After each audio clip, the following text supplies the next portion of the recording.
اس نے دیانتداری سے اسے نتائج سے آگاہ کیا تھا، یہ اور بات کہ وہ اسے محض ایک ڈراوا سمجھ رہی تھی۔ ہوٹل پہنچ گئے تو ہانیہ حیران رہ گئی۔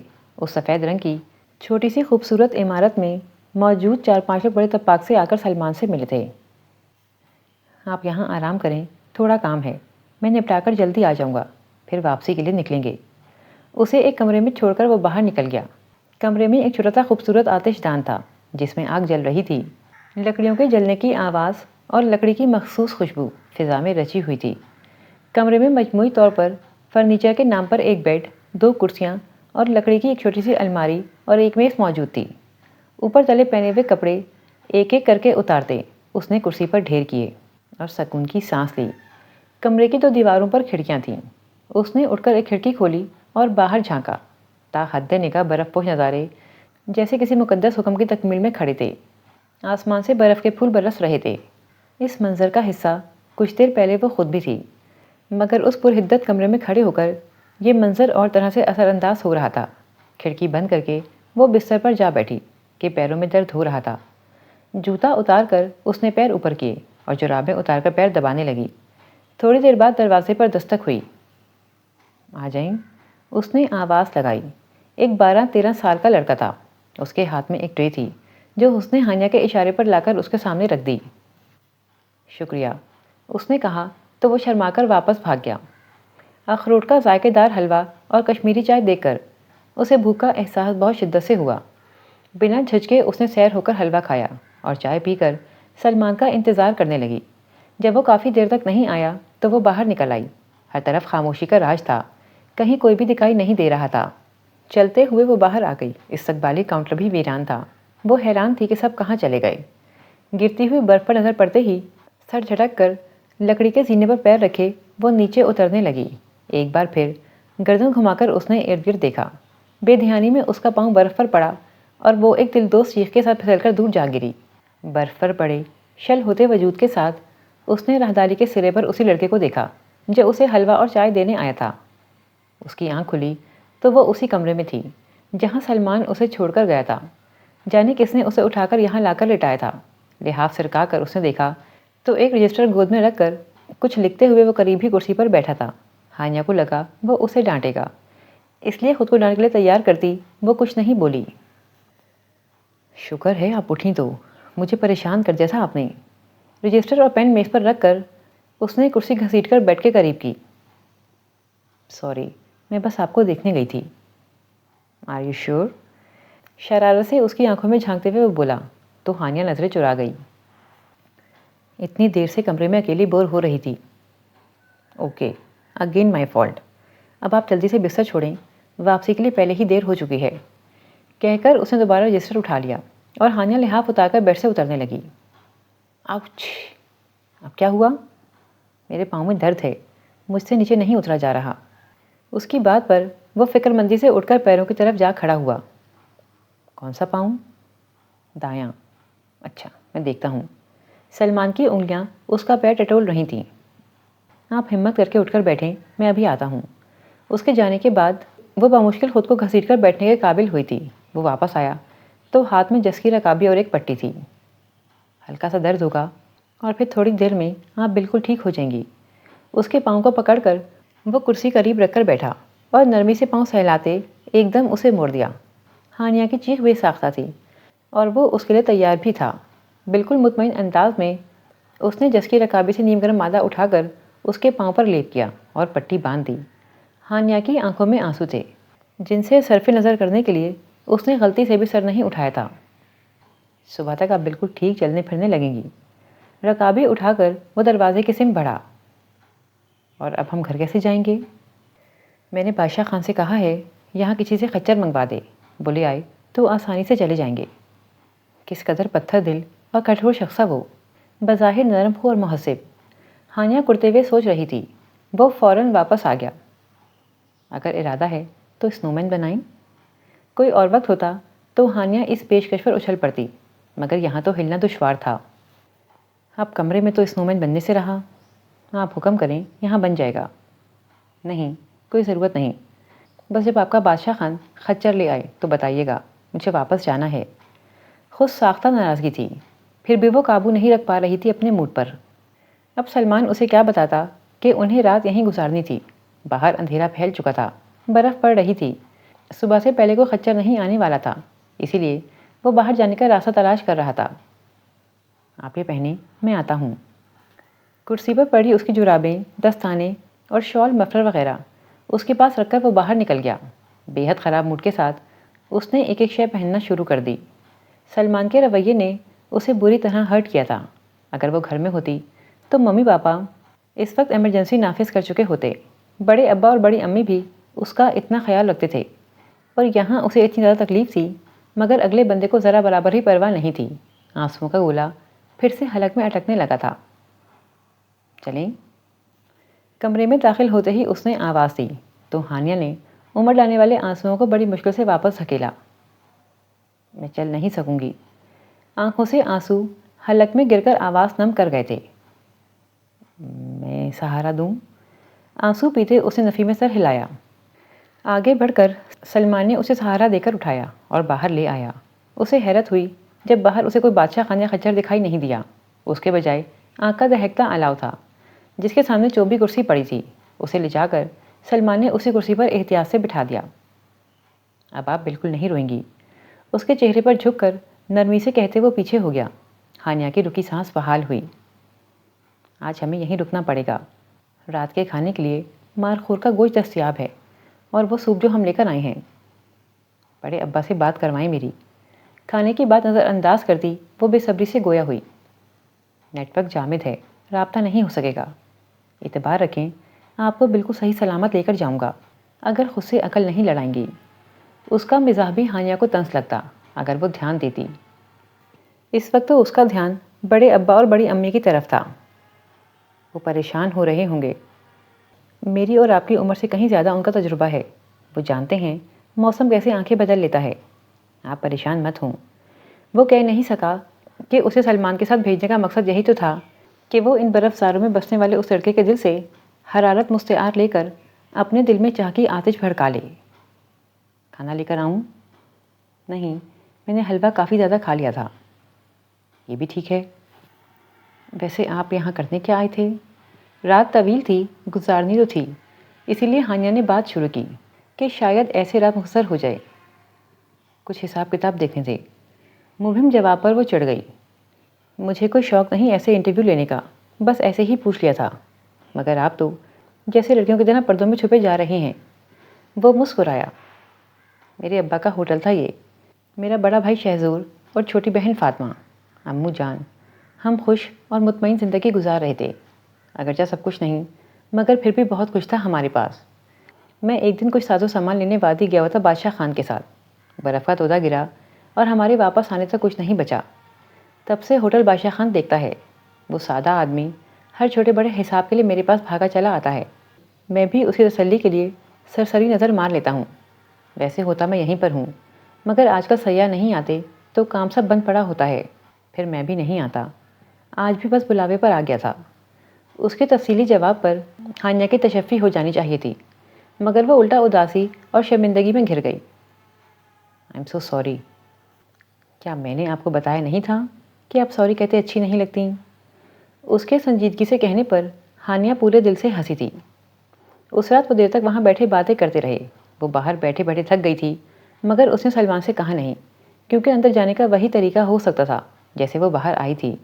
اس کے کہے بغیر محض اس کے چہرے سے تھکان بھانپ کر وہ ویسے ہی اسے اٹھا کر اندر لے گیا۔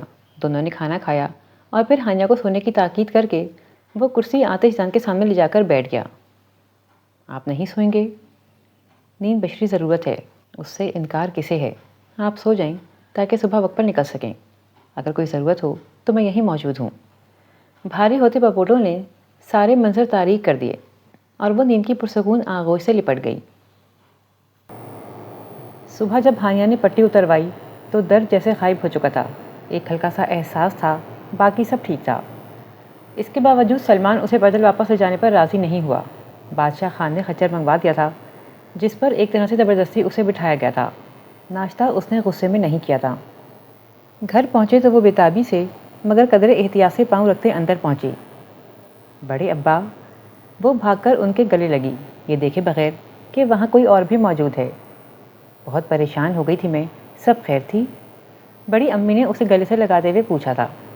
خیر ہی خیر تھی، پوچھے ذرا کتنا مزہ کیا ہے، اب وادی یا برف باری سے کوئی گلہ نہیں رہا ہوگا۔ اندر داخل ہوتے سلمان نے سلام کے بعد بڑی امی کی بات کا جواب دیا تھا۔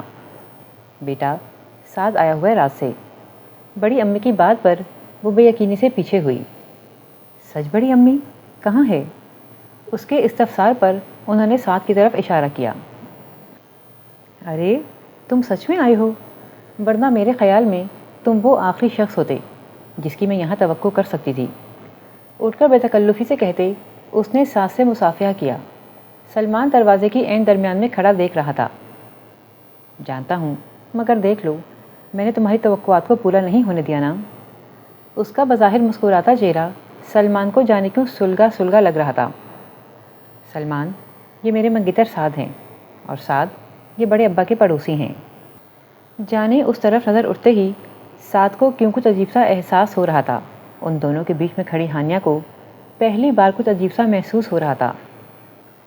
تم لوگوں نے تو رات کو واپس آنا تھا، پھر آئی کیوں نہیں؟ سعد کے سامنے اس سوال کا جواب کم از کم سلمان کے لیے بڑا بھاری تھا۔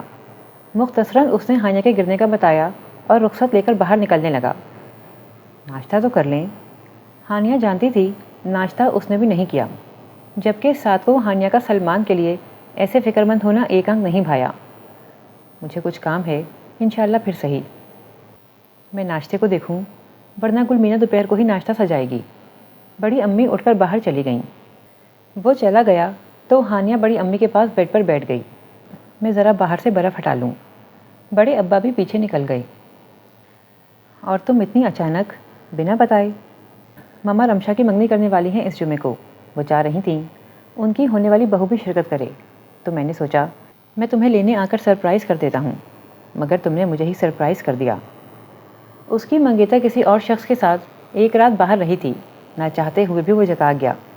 ہانیہ نے اس کا جتانا محسوس ہی نہیں کیا، الٹا وہ تو یہ سوچ کر پریشان ہو گئی تھی کہ سعد اسے واپس لینے آیا ہے۔ گو کہ اسے یقین تھا کہ سعد بڑے ابا اور بڑی امی کو آنے کی وجہ بتا چکا ہوگا، پھر بھی اس نے ان کے سامنے سعد سے اس موضوع پر کوئی بات ہی نہیں کی تھی۔ ناشتے کے بعد وہ اسے اوپر کمرہ دکھانے کے بہانے لے گئی۔ سعد، میں ابھی واپس جانا نہیں چاہتی، تم اندازہ نہیں کر سکتے بڑے ابا اور بڑی امی یہاں کتنے اکیلے ہیں۔ میں یہاں رکوں گی تو ممی ماموں پر دباؤ ڈالیں گی، کوئی نہ کوئی تو ان کے پاس آ ہی جائے گا۔ اس کے برابر بیٹھی وہ اسے سمجھانے کی کوشش کر رہی تھی، اور وہ سمجھ بھی رہا تھا، مگر وہ جو سمجھ رہا تھا ہانیہ کی سمجھ میں نہیں آ رہا تھا۔ وہ اسے لیے بغیر ہی واپس چلا گیا تو بڑے ابا پھول کی طرح کھل گئے، جبکہ سلمان ان سے اس بات پر ناراض تھا کہ انہوں نے سلمان سے ہانیہ کی منگنی کا چھپایا تھا۔ ایسا ہو ہی نہیں سکتا تھا کہ وہ اس منگنی کے بارے میں نہ جانتے ہوں۔ اس کے باوجود انہوں نے ہانیہ کے ساتھ کا خواب دکھایا تھا۔ اسی ناراضگی میں وہ دن بھر ان کی طرف نہیں آیا۔ اگلے دن بھی وہ بنا ملے ہوٹل چلا گیا۔ شام کو بڑے ابا نے ہانیہ کو اسے بلانے بھیجا۔ آج موسم بڑا خوشگوار تھا، بادل چھٹ چکے تھے اور سورج 14ویں کے چاند کی طرح ٹھنڈی دھوپ پھیلا رہا تھا۔ ہانیہ نے دروازے پر دستک دی۔ کچھ دیر بعد دروازہ کھلا۔ سلمان اسے دیکھ کر ہٹک کر رکا اور پھر فوراً اندر مڑ گیا۔ ہانیہ اس کے پیچھے اندر آ گئی۔ بڑے ابا بلا رہے ہیں آپ کو۔ میں مصروف ہوں، جلد لگاؤں گا چکر۔ گو کہ اسے یہ دیکھ کر خوشی ہوئی تھی کہ ہانیہ آئی ہے، پھر بھی اسے غصہ تھا، اور یہی غصہ اس کا لہجہ روکھا کر گیا جسے ہانیہ نے بہت محسوس کیا۔ آپ ناراض کس بات پر ہیں؟ سینے پر بازو لپیٹے وہ اس کے سامنے جا کر کھڑی ہو گئی۔ آپ سے نہیں، آپ کے بڑے ابا سے ناراض ہوں، اور وجہ وہ جانتے ہیں۔ بلا تردد وہ مان گیا تھا کہ وہ ناراض ہے۔ تو پھر غصہ انہیں دکھائیے گا۔ ویسے آپ کے یہاں رواج نہیں گھر آئی کسی لڑکی کو بٹھانے کا۔ اس کے لطیف طنز پر وہ مسکرایا۔ سوری، بیٹھیں آپ ہنستے ہوئے بہت کیوٹ لگتے ہیں۔ کیا کبھی کسی نے آپ کو بتایا؟ صوفے پر بیٹھنے سے قبل وہ اس کی طرف مڑی اور ذرا سے رد و بدل کے ساتھ اس کے الفاظ لوٹائے تو وہ بے ساختہ کہا لگا بیٹھا۔ اپنے منگیتر کو بھی لے آتی؟ کسی خیال کے تحت اس نے کہا۔ ضرور لے کر آتی اگر وہ یہاں ہوتا، وہ کل ہی واپس چلا گیا تھا۔ آپ سے ملنے آیا ہوگا۔ نہیں، وہ مجھے لینے آیا تھا، مگر میں ابھی یہاں رکنا چاہتی ہوں۔ سلمان کی سمجھ میں نہیں آ رہا تھا کہ اس چھوٹی سی مدت کی قربت کے لیے خوش ہو یا افسردہ؟ آ جائیں پھر، میں چلوں؟ ایک کپ چائے پی لیں، ورنہ میں کیسے یقین دلاؤں گا کہ ہم بہت مہمان نواز ہیں۔ جتنی جان فشانی سے آپ کھانا بناتے ہیں مجھے دل و جان سے یقین ہے۔ چلیں ادھر چل کر پیتے ہیں چائے۔ اس نے باہر کا رخ کیا تو سلمان اس کے پیچھے آئے بنا نہیں رہ سکا۔ باہر کھڑی گاڑی دیکھ کر ہانیہ کا خون خشک ہو گیا۔ داؤد بھائی یقیناً اسے لینے ہی آئے تھے۔ مرے مرے قدموں سے چلتی وہ اندر گئی۔ چلو ہانی، بیگ پکڑو، نکلنے کی کرو بس۔ اس کے سلام کا جواب دینے کے بعد داؤد بھائی نے پہلی بات ہی یہی کی تھی۔ مگر بھائی، اگر مگر کچھ نہیں، گھڑی دیکھو، 15 منٹ ہیں تمہارے پاس۔ 15 منٹ میں کیا ہو سکتا تھا؟ بے دلی سے 2-4 چیزیں بیگ میں ٹھونس کر منہ پھلائے وہ ان کے ساتھ واپسی کے لیے چل دی۔ بڑے ابا، بڑی امی اور سلمان چپ چاپ اسے جاتے ہوئے دیکھنے کے علاوہ کیا کر سکتے تھے؟ یہ کیا بچپنا ہے ہانیہ؟ سعد اتنے دل سے تمہیں لینے گیا تھا اور تم نے اس کے ساتھ آنا گوارا نہیں کیا۔ پتہ ہے واپسی پر وہ کتنا بجھا ہوا تھا؟ توقع کے عین مطابق ممی ان کے انتظار میں جاگ رہی تھیں۔ داؤد بھائی نے کھانا بھی نہیں کھانے دیا، مجھے بھوک لگی ہے۔ میں نے کہا تھا راستے میں کھانے کا، انکار تم نے خود ہی کیا تھا۔ باہر سے آتے داؤد نے اپنی پوزیشن کلیئر کی۔ اچھا میں دیکھتی ہوں کچن میں، اب اس وقت کیا منگوا کر دوں؟ ممی کے جانے کے بعد وہ تھکنا بیزاری سے اپنے کمرے میں چلی گئی۔ فی الحال تو ممی کی کلاس سے بچ گئی تھی۔ وہ جانتی تھی ممی بھولیں گی نہیں، اور پھر کسی بھی وقت یہ پروگرام یہیں سے شروع ہوگا۔ اسے سعد پر بھی غصہ تھا جو اس کی اتنی سی بات نہیں مان سکا تھا، اور فوراً ممی کو شکایت لگا دی تھی۔ موڈ خراب ہونے کے باوجود بھوک بہت شدید لگی تھی، سو اس نے ڈٹ کر کھانا کھایا اور سونے کے لیے لیٹ گئی۔ بار بار نظروں کے سامنے بڑے اماں اور بڑی امی کی التجا کرتی آنکھیں آ رہی تھیں۔ میں پوری کوشش کروں گی آپ کے گھر کی رونقیں لوٹا سکوں۔ دل ہی دل میں ان سے عہد کرتی وہ سونے کی کوشش کرنے لگی۔ ابھی آنکھ لگی ہی تھی کہ فون بج اٹھا۔ ساتھ کالنگ دیکھ کر اس نے فون سائلنٹ پہ کر کے رکھا اور آرام سے سو گئی۔ ہاں بھائی، پھر خوب مزے کی وادی میں؟ وہ دیر سے سو کر اٹھی تھی اور اب ناشتے کے لیے آئی تھی کہ ارسل آ گیا۔ ہاں تو اور کیا، بہت مزہ آیا مجھے۔ بس کرو، جھوٹ بس کرو، جیسے میں تو بڑے ابا کو جانتا نہیں، گھر سے نکلنے بھی نہیں دیا ہوگا۔ تو کس نے کہا گھر میں مزے نہیں ہو سکتے؟ ویسے تمہاری اطلاع کے لیے بتاتی چلوں، میں گھر سے باہر بھی گئی تھی اور دور تک بھی گئی تھی، وہ بھی بڑے ابا کے بغیر۔ اس کی نہایت سکون سے دی گئی اطلاع سعد نے لفظ بلفظ سنی تھی۔ اس بات کا گواہ تو میں بھی ہوں۔ سعد کی طنزیہ آواز پر اس نے چونک کر اس کا چہرہ دیکھا۔ بڑے ناقابل فہم قسم کے تاثرات تھے۔ ہانیہ کے ابرو تن گئے۔ ارسل چپ چاپ منظر سے ہٹ گیا۔ تم رات فون نہیں اٹھا رہی تھیں، جبکہ انٹی کہہ رہی تھی کہ تم جاگ رہی ہو۔ کرسی سنبھال کر وہ عین اس کے سامنے آ بیٹھا۔ انداز کسی تفتیشی افسر کا تھا۔ ہانیہ اس سے ویسے ہی ناراض تھی، اس لیے کوئی جواب نہیں دیا۔ ویسے اگر تمہیں بات کرتا سن لیتا تو یہی سمجھتا کہ اپنی زبان تم وہی چھوڑ آئی ہو۔ میں اپنی زبان چھوڑ کر آؤں یا کچھ اور، تمہیں اس سے کیا؟ مجھے ہی تو اس سے ہے اور سب کچھ ہے۔ آفٹر آل میری ہونے والی مسز ہو۔ ہونے والی ہوں، ہوئی تو نہیں ہونا؟ اسے نظر انداز کرتے، پیر جھلاتے وہ پہلی بار ایٹیٹیوڈ دکھا رہی تھی۔ اسے بہت غصہ تھا۔ اس نے پہلی بار ساس سے کوئی فیور مانگی تھی، اور وہ بھی اس نے جانے کے اس لہجے میں ممی کو بتایا تھا کہ وہ آتے ہی بگڑ گئیں۔ ہو جاؤ گی یا اس ہونے میں شک ہے؟ اس کی سنجیدگی نے پہلی بار ہانیہ کو صحیح معنوں میں متوجہ کیا تھا۔ تم مجھے بتا کیوں نہیں دیتے کہ لڑنے کے موڈ سے آئے ہو؟ پوری سنجیدگی سے اس کی آنکھوں میں آنکھیں ڈال کر دیکھتے وہ پوچھ رہی تھی۔ جس ہانیہ کو ساتھ جانتا تھا، ہانیہ اس سے بے حد مختلف لگ رہی تھی۔ وہ کچھ کہے بنا اسے گہری نظر سے دیکھتے ہوئے باہر نکل گیا۔ سیاہ ڈیزائنر ملبوس میں وہ بے حد خوبصورت لگ رہی تھی۔ سرخی مائل بال اس نے کل ہی رنگوائے تھے۔ لہروں کی صورت تلاشیدہ بال دونوں اطراف کندھوں پر پڑے تھے۔ پارلر سے کروایا میک اپ اس کا روپ نکھار گیا تھا۔ وہ آج آنا نہیں چاہتی تھی، لیکن ممی کو ناراض بھی نہیں کر سکتی تھی۔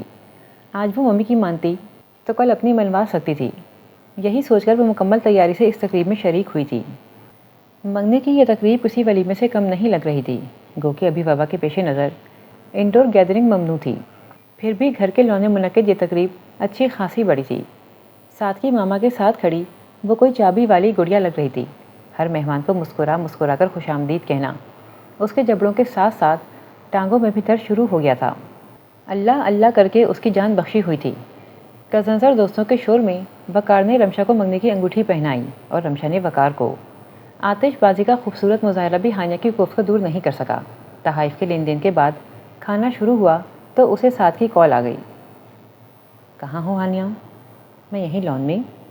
کہاں؟ مجھے دکھائی نہیں دے رہی۔ میں یہاں۔ اچھا چھوڑو، تم اندر آؤ، میں تمہیں کہاں ڈھونڈتا پھروں گا۔ ہاتھ میں پکڑی پلیٹ میز پر واپس رکھتے اس نے ممی کی تلاش میں نظر دوڑائی۔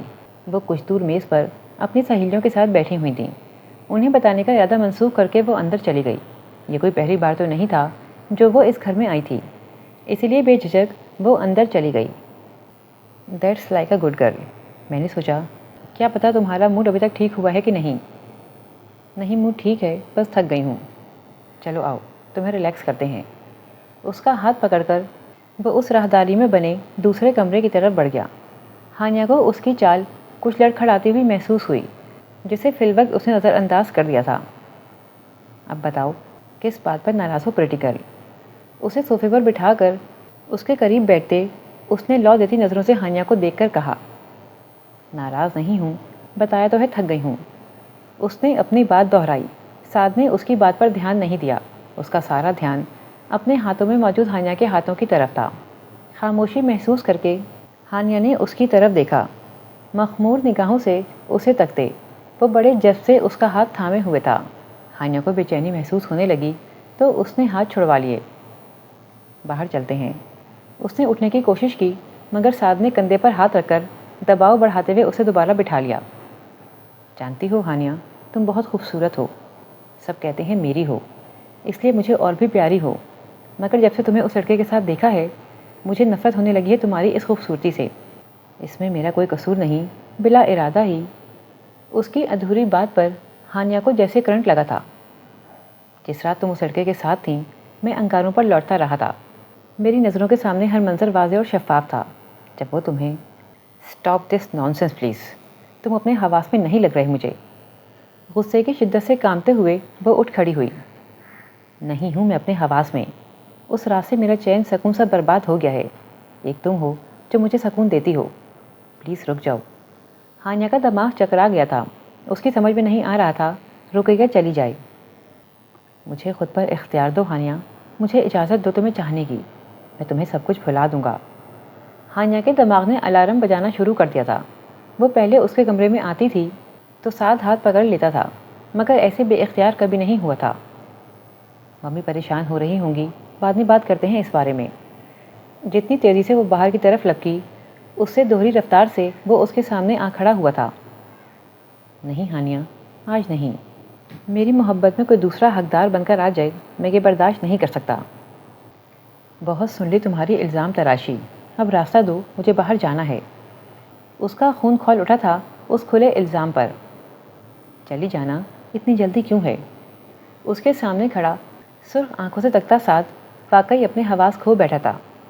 ہانیہ کو کندھوں سے پکڑ کر اس نے پیچھے کی طرف دھکیلا، مگر ہانیہ پوری شدت سے اس کے ہاتھ جھٹکتی دروازے کی جانب بڑھ گئی۔ طیش میں آ کر اس نے ہانیہ کو کمر سے پکڑ کر اپنی طرف کھینچا، مگر اس کے ہاتھ میں ہانیہ کی قمیض کا دامن آ گیا۔ جتنے زور سے اس نے کھینچا تھا مہین کپڑا ایک لمحے میں دو لخت ہو گیا۔ ہانیہ نے بے یقینی سے اس کے ہاتھ میں اپنے ملبوس کا پھٹا ہوا ٹکڑا دیکھا۔ اسے وقت دیے بغیر سعد نے اپنی سمت کھینچا۔ ہانیہ کا ہاتھ اٹھا اور سعد کے گال پر نشان چھوڑ گیا۔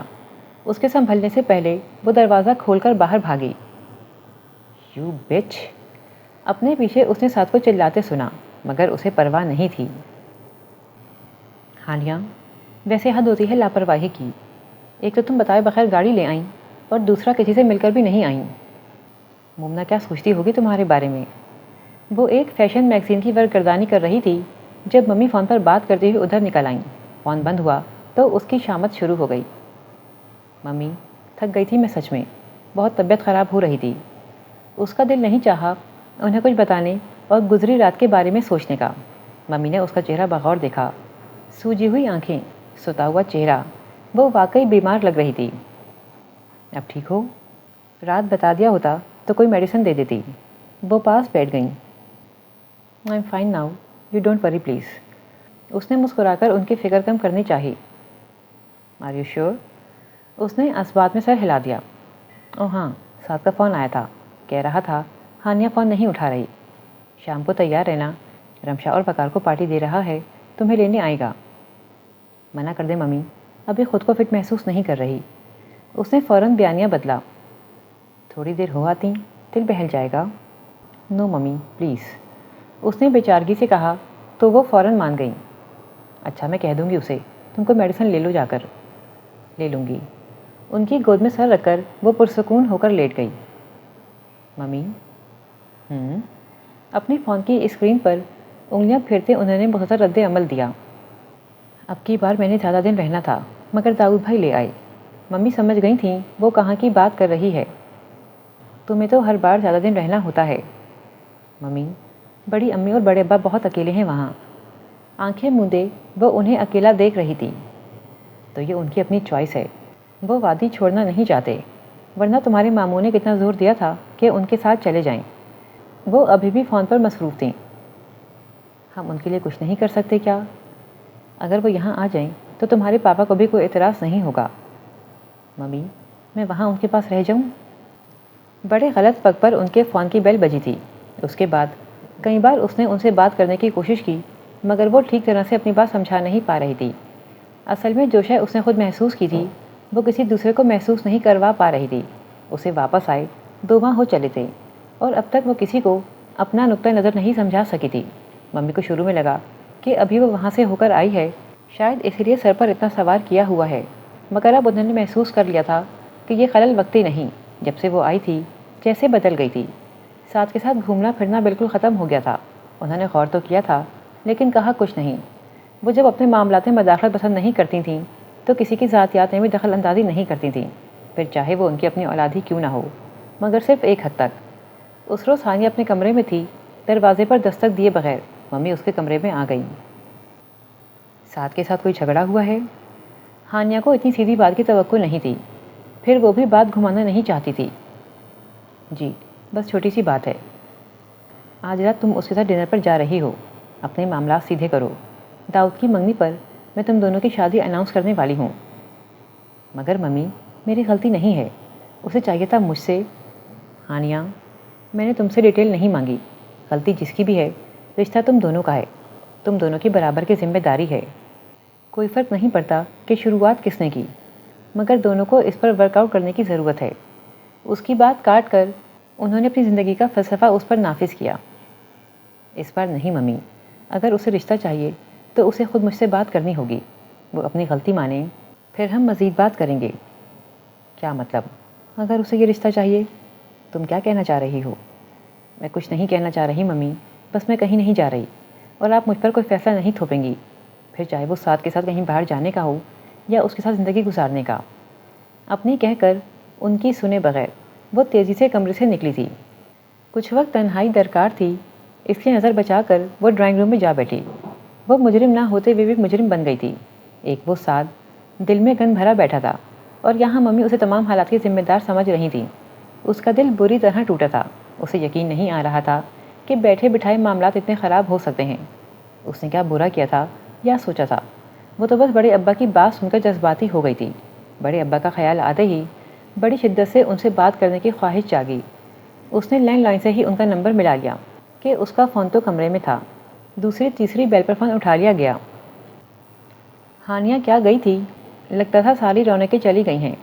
پہلے اس کے جاگنے کا انتظار ہوتا تھا کہ کب وہ اٹھے اور ناشتے کی میز سجے، مگر اب زندگی پھر پہلے جیسی بے رنگ ہو گئی تھی، شاید پہلے سے بھی زیادہ۔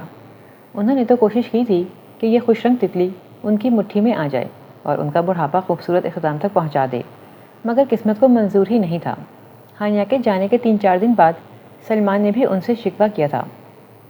آپ کو بتانا چاہیے تھا کہ اس کی منگنی ہو چکی ہے۔ تو منگنی نکاح کا رشتہ تھوڑی ہے، جو بھی ہے رشتہ تو رشتہ ہوتا ہے، ایک رشتہ توڑ کر دوسرا جوڑنا مشکل ہوتا ہے۔ اور اگر مجھے پتہ ہوتا، اگر تمہیں پتہ ہوتا، تب بھی تم دل کو اسے جانے سے نہیں روک سکتے تھے۔ یہاں وہ چپ کر گیا، وہ جانتا تھا سچ یہی تھا۔ اگر ایسا نہ ہوتا تو وہ کب کا اسے بھلا چکا ہوتا، مگر وہ جانتا تھا اس کا اختیار ہی نہیں تھا خود پر۔ وہ آج بھی اتنا ہی بے بس تھا جتنا کہ پچھلے سالوں میں۔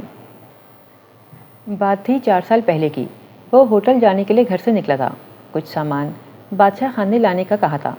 جو گزری رات کو خرید لایا تھا وہی پہنچانا تھا۔ صبح کا وقت تھا۔ حسب روایت موسم کی پہلی برف باری کے بعد وادی اور اس کے نواح میں برف کی پتلی سی تہ بچھ چکی تھی۔ اس نے کچھ دور کھڑی 2 لڑکیوں کو دیکھا۔ دونوں کے چہرے دوسری سمت تھے، اس لیے وہ دیکھ نہیں پایا۔ ان میں سے ایک لڑکی نے دونوں ہاتھوں کا دائرہ بنا کر ہونٹوں کے گرد رکھا اور پہاڑوں کی طرف منہ کر کے چلائی، مجھے تم سے عشق تھا۔ آواز پر لٹ کر آئی تو وہ پہلے سے زیادہ پرجوش ہو کر چلائی، مجھے تم سے عشق ہے۔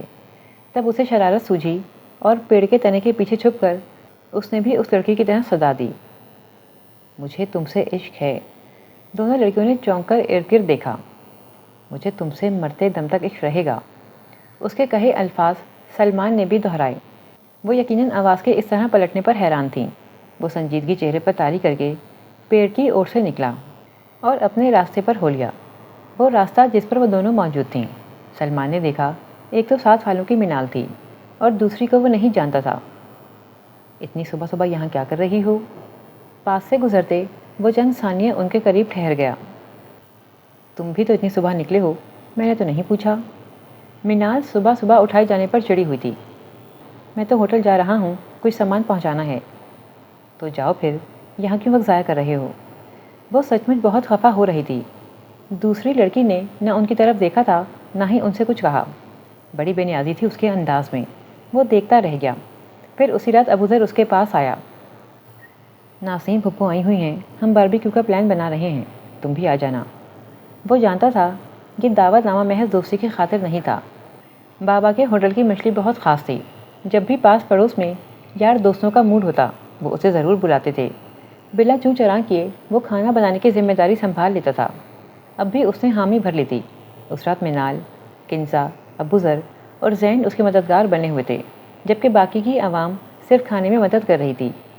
اس وسیع چھت پر ایک طرف وہ انگیٹھیاں سلگائے بیٹھے تھے اور دوسری طرف خاصے فاصلے پر باقی سب بیٹھے لطف اندوز ہو رہے تھے۔ بار بار سلمان کی نظر اس لڑکی پر جا ٹھہرتی تھی۔ 2 بار اس کا ہاتھ جلا تھا، پھر بھی ذہن اسی کے دھیان کی شمع جلائے پروانہ وار نثار ہو رہا تھا۔ وہ اڑتی تتلی کی طرح خوش رنگ اور ناقابل حصول تھی۔ بھلا پردیسیوں سے بھی پریت لگائی جاتی ہے؟ ہاں، مگر لگ جائے تو کچھ کیا بھی نہیں جا سکتا۔ وہ بھی بے وجہ اس حسین بت کا اسیر ہوا تھا۔ اس کے 2 دن بعد وہ لڑکی پھر اسے مرکزی پھاٹک کے قریب دکھائی دی۔ آج بادشاہ خان بھی آیا ہوا تھا۔ اسے ایک شرارت سوجھی جس میں اس نے منت سماجت کر کے بادشاہ خان کو بھی ملا لیا۔ 2 دن پہلے کا بنا ہوا اسنو مین ابھی تک ایستادہ تھا۔ اس کے پہلو میں ایک پتھر پر بادشاہ خان ذرا مختلف حلیے میں جا بیٹھا۔ اس نے ہاتھ کے اشارے سے لڑکی کو پاس بلایا۔ بڑا اونچا نصیب ہے بیٹی کا، بہت محبت پاؤ گی، خوشیاں ہی خوشیاں مقدر میں لکھی ہیں۔ اس کا نام سین سے ہوگا جس کے ساتھ تمہارا نصیب ہوگا۔ منصوبے کے مطابق بادشاہ خان نے ٹھیک ٹھاک اداکاری کی تھی۔ وہ لڑکی پہلے حیران ہوئی اور پھر خوش۔ کیا واقعی؟ بابا میرا ہاتھ پڑھ کر بتائیں ذرا کچھ اور۔ نا، ہاتھ نہیں، نصیب تو یہاں ماتھے پر لکھا ہے۔ جا کر ایک پیالہ دودھ کا لا، یہ اس علم کی زکوٰۃ ہے۔ وہ کلانچے بھرتی اندر گئی تو وہ وہاں سے اٹھ کر بھاگا۔ سلمان بھی اس کے ساتھ ہو لیا۔ گزرے 4 برسوں میں وہ اور بادشاہ خان اس بات کو یاد کر کے لاتعداد مرتبہ ہنس چکے تھے۔ اس سے پہلے کہ کہانی آگے بڑھتی وہ واپس چلی گئی۔ سلمان تو جانے اسے یاد تھا بھی کہ نہیں، مگر سلمان کو وہ کسی لمحے نہیں بھولی تھی۔ شاید اس سے بے نام تعلق کی وجہ تھا کہ جب اس گھر کے مکین ہجرت کر گئے تو وہ ان بوڑھے پنجوں کے پاس جا کر کچھ وقت گزار آتا۔ اس گھر میں وہ محبوب چہرہ ہنستا رہا تھا۔ اس کو وہ در و دیوار بھی عزیز تھے۔ پھر ایک یہ آس بھی تھی کہ شاید کبھی بھولے سے کوئی اس کا تذکرہ کر دے۔ وہ اس سے براہ راست بات کیے بغیر دیوانہ ہو چکا تھا، تو اب تو پھر اس کے ساتھ بہت سی خوبصورت یادیں منسوب ہو چکی تھیں۔ اس کے بغیر وادی کاٹ کھانے کو دوڑتی تھی۔ زندگی جیسے ایک ہی پٹری پر بھاگتی ریل گاڑی تھی جس کی کوئی منزل تھی ہی نہیں۔ اسے لگا تھا شاید وہ اس کے دل میں ذرہ برابر ہی اتر گیا ہو، مگر یہ اس کی خام خیالی تھی۔ اس نے واپس جا کر سب کچھ اسی طرح بھلا دیا تھا جیسے وہ پہلے بھول جاتی تھی۔ اس دن وہ انکل آنٹی کے پاس بیٹھا ہوا تھا جب اس کا فون آیا۔ ان سے بات کرنے کے بعد اس نے سلمان سے بھی بات کی تھی۔ میں بہت جلد وادی کا چکر لگاؤں گی، میرے لیے بہت سی دعائیں کر دیں، مقبول دعائیں، بہت ضروری ہے۔ جانے وہ کیوں اتنی پریشان لگ رہی تھی۔ میں آپ کو فون کر لیا کروں؟ سلمان کی بات کے جواب میں ایک لمبی خاموشی کے بعد گہرا سانس ابھرا۔ کیا کریں گے فون کر کے؟ مان لینے میں کوئی مذائقہ نہیں کہ کبھی آپ کو بھی کندھے کی ضرورت پڑتی ہے۔ پہیلیوں بجارتوں میں بات کرنے کے بجائے صاف سیدھا دل کا حال بتا کر رونے کا دل چاہتا ہے تو خود پر جبر کیوں؟ اپنا دل اپنا آپ کھولیے، کسی ایک دوست کے لیے جسے بازو بننا آیا نہیں، کندھا بننا ضرور آتا ہو۔ اس کی بات کے جواب میں ہانیہ نے اپنا فون نمبر لکھوا دیا تھا۔ سچ کہتے ہیں موسموں کا تعلق دل کے موسم سے ہوتا ہے۔ دل کے اندر کوہرا چھایا ہو تو پھول بھی پھول نہیں لگتے۔ ہانیہ کے اندر کہیں سر دردوں نے بسیرا کر لیا تھا۔ سعد کے رویے سے اسے بے حد تکلیف ہوئی تھی۔ شروع کے 1-2 دن اس نے فون کیا تھا مگر ہانیہ نے غصے سے بات نہیں کی۔ اس کے بعد سے مسلسل ایک خاموشی تھی جو ان کے درمیان مستقل ٹھہر گئی تھی۔ ممی اس انتظار میں تھیں کہ دونوں میں سے کوئی ایک ہی زندگی کی ساکت و صامت جھیل میں پتھر پھینکے، مگر وہ دونوں ضد کے پکے تھے۔ اب انہیں خود آگے بڑھنا تھا۔ رات کے کھانے پر انہوں نے سعد کو گھر بلایا تھا۔ ہانیہ اس بات سے لا علم تھی۔ شومئی قسمت آج گھر میں داؤد اور پاپا نہیں تھے۔ کھانے کے بعد ہانیہ نے کمرے میں بھاگنے کی کوشش کی تھی مگر ممی کی ایک گھوری نے اسے الفی کی طرح صوفے سے چپکا دیا۔ تم لوگ باتیں کرو، میں ابھی آتی ہوں۔ ممی کے ڈرامے پر وہ دانت کچکچا کر رہ گئی۔ تم بات کیوں نہیں کرتی فون پر؟ تم نے فون کیا ہی کب؟ جب تم نے بات نہیں کرنی تو میں فون کیوں کروں؟ مجھے غصہ تھا، وہ صاف گوئی سے بولی۔ وہ مجھے بھی تھا اور ابھی بھی ہے۔ تمہارا غصہ بے بنیاد تھا اور بے بنیاد ہے، وہ اسی کے لہجے میں جواب دے رہی تھی۔ وہ تو تمہارا غصہ بھی بے بنیاد تھا، یعنی تم نے جو کیا وہ ٹھیک تھا۔ ہانیہ کا پارا چڑھنے لگا۔ کیا کیا میں نے؟ I was drink. ہو گیا، جان بوجھ کر نہیں کیا تھا، اور کیا بھی ہو تو کیا برائی ہے؟ میری تمہاری منگنی ہوئی ہے، شادی بھی عنقریب ہونے والی ہے۔ ہانیہ کو اس کی دلیل زہر لگی تھی۔ مجھے اس بارے میں بات نہیں کرنی۔ وہ نہیں چاہتی تھی کہ پہلی تلخیاں پھر زندہ ہوں، مگر مجھے بات کرنی ہے۔ اس رات تم مجھے کیسے دھتکار کر آئی تھیں جبکہ میں کہہ رہا تھا کہ مجھے تمہاری ضرورت ہے؟ وہ ترشی سے گویا ہوا۔ میں شادی سے پہلے نہ کوئی حد پار کروں گی نہ کرنے دوں گی۔ یہ حد بندی میرے لیے کیوں؟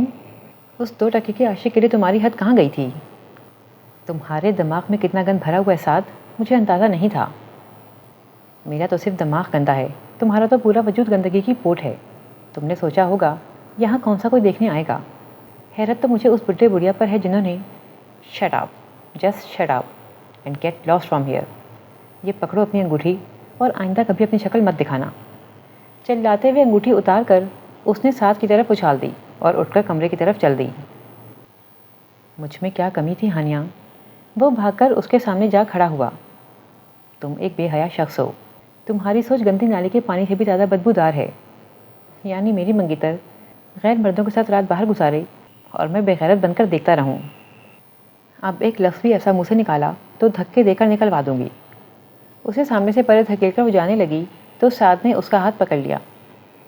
میرا ہاتھ چھوڑو، میری باتوں کا جواب دے کر جاؤ۔ میں پابند نہیں ہوں، سر سے پیر تک صرف میرا حق ہے۔ اس نے ہانیہ کا ہاتھ پکڑا تو ہانیہ نے اس پر ہاتھ اٹھا لیا، جسے بر وقت روک کر اس نے ہانیہ کا ہاتھ چھوڑا اور ایک زوردار تھپڑ اس کے منہ پر مارا۔ ہانیہ کی چیخ نکل گئی۔ آئندہ ایسا سوچنا بھی مت۔ انگلی اٹھا کر اس نے تنبیہ کی۔ ہانیہ کی چیخ سن کر ممی بھاگی ہوئی آئی تھیں۔ کیا ہوا؟ اس گھٹیا شخص کو نکالیں گھر سے، اس نے مجھ پر ہاتھ اٹھایا ہے۔ میں مر جاؤں گی مگر اب اس پر تھوکوں گی بھی نہیں۔ سرخ گال کے ساتھ اس کی آنکھوں سے آنسو بھی بہہ رہے تھے۔ تم نے ہانیہ کو تھپڑ مارا ہے؟ ممی بے یقین کھڑی تھیں۔ یہ تھپڑ اصولاً آپ کو مارنا چاہیے تھا، یا شاید مجھے اسی دن مار دینا چاہیے تھا جب آپ کی بیٹی کسی دوسرے کے ساتھ رات باہر گزار کر آئی تھی۔ بات تھی کہ کٹاری تھی جو ان کا اندر چیر گئی۔ حیران مت ہوں، اس سے تسلی سے پوچھے گا آخر وہ بندہ اسے اتنا عزیز کیسے ہو گیا جس کی خاطر اس نے میری انگوٹھی انگلی سے نکال کر پھینکی ہے۔ بم پھوڑ کر وہ چلا گیا۔ ہانیہ کمرے میں جا چکی تھی۔ حواس بحال کر کے وہ ہانیہ کے کمرے میں چلی گئیں۔ یہ کیا کہہ رہا تھا سعد؟ جواباً ہانیہ نے منوعن سارا واقعہ ان کے گوش گزار کر دیا۔ اب اگر اس رشتے کو قائم رکھنے کا سوچا آپ نے تو میں خودکشی کر لوں گی۔ سن ہوتے دماغ کے ساتھ وہ اس کی کہانی سن رہی تھیں۔ ہانیہ نے رمشا کے منگنی کی تقریب میں جو ہوا وہ بھی بتا دیا تھا اور انہوں نے مان لیا تھا کہ اس رشتے کو جاری نہیں رکھا جا سکتا تھا۔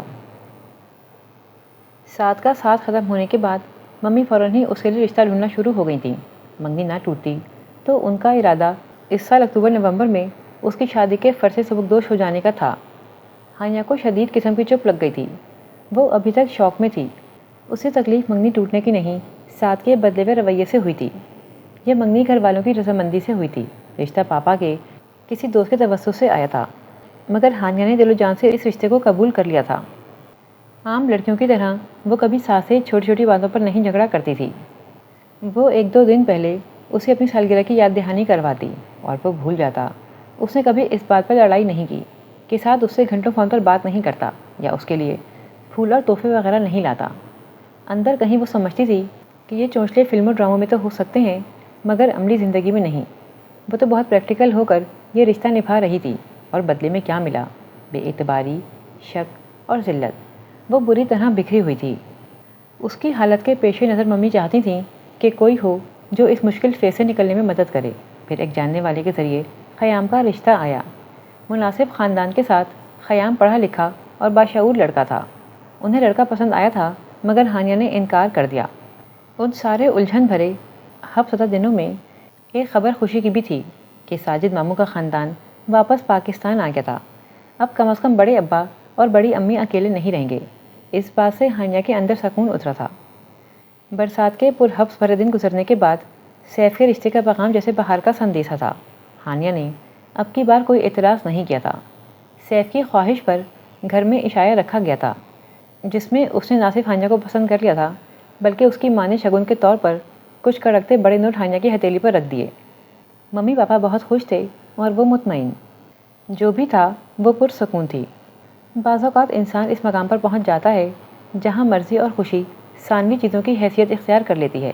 اسے یقین تھا وہ خوش ہونا سیکھ لے گی، مگر اسے علم نہیں تھا آزمائش ابھی ختم نہیں ہوئی۔ دونوں گھرانوں میں اتفاق سے منگنی کی رسم خارج کر کے براہ راست شادی ہونا قرار پایا تھا۔ ممی چاہتی تھیں وہ شادی پر بالکل تر و تازہ ہو، اسی لیے شادی کی خریداری کوئی 1.5 ماہ پہلے شروع کر دی تھی تاکہ آخری دنوں میں اسے بازاروں کے چکر نہ کاٹنے پڑیں۔ اس روز وہ اور سیف زیورات دیکھنے گئے تھے۔ پیڑ پودوں پر خزاں اتر آئی تھی، موسم کو اپٹن لگ چکا تھا۔ زیورات پسند کر کے آرڈر دے کر وہ نکلے تو سیف اسے ایک ریسٹورنٹ میں لے گیا۔ وہ آرڈر سرو ہونے کا انتظار کر رہے تھے جب اس نے سعد کو اپنی طرف بڑھتے دیکھا۔ اس کا خون خشک ہونے لگا۔ کیسی ہو؟ بلا اجازت کرسی گھسیٹ کر وہ اس کے ساتھ آ کر بیٹھ گیا۔ سیف سوائے نظروں سے تک رہا تھا اور ہانیہ کو اپنے جسم سے جان نکلتی محسوس ہو رہی تھی۔ آپ کی تعریف؟ ہانیہ کا سابقہ منگیتر۔ اور آپ؟ ہانیہ کا ہونے والا شوہر۔ بڑا سنجیدہ جواب آیا تھا، مگر ساتھ کہا لگا کر ہنس پڑا۔ بہت خوب، نیا منگیتر؟